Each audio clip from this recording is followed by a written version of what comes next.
One thing you'll see is that all of these internal walls have disappeared, because this is where, again, machinery was installed in 1943, so any internal walls were removed to maximise the space available. Other things you would have found here though at the time, these number 10 if you won't visit, is where we had the troop bedrooms. There were only enough beds for about a third of the troops. The beds were used 24/7. So you'd have your bed for 8 hours, then someone else would have it, and then someone else would have it. So it was a hotbed policy. The other things you get down here then are the various, different services which a 40,000 people would require. I mean, there was a police point. 48 were a few cells where you could lock people up if they were misbehaving. You have the medical facilities, which we'll see. These are still in up here. These are still in the condition that they were. So we'll see the dentist, we'll see the doctor's area. There were also around here, of course, the various bathroom facilities. So there was a septic tank system used for taking the waste. There were showers as well, so showers were quite modern at the time. So living conditions weren't fantastic, but for the army in the 1930s, they weren't too bad.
Fantastic toy.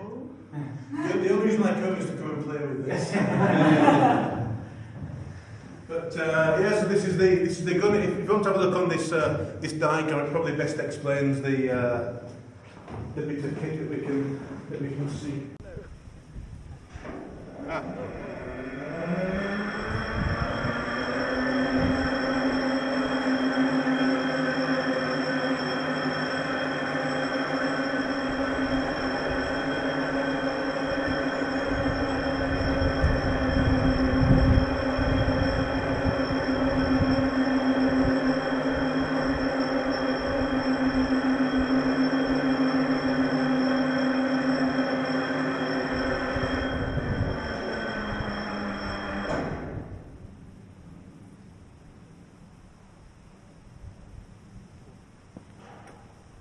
Boom.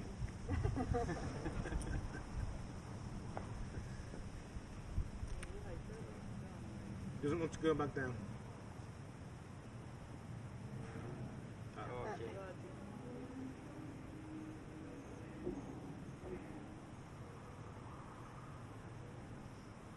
At the time it went further down, but to to avoid it getting stuck, then we've sort of limited the run of the gun. There also used to be another layer of armour that ran round, but that was damaged when there was the blast in 1940. It wasn't replaced.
The control room?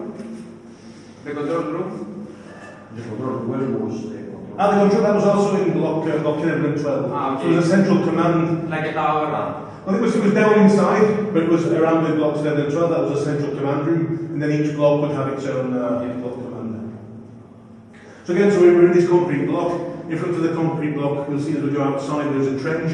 That trench is there for a number of reasons, both to protect anything from falling in front of the gun, and also in case the enemy were to come in front of the gun in the trench.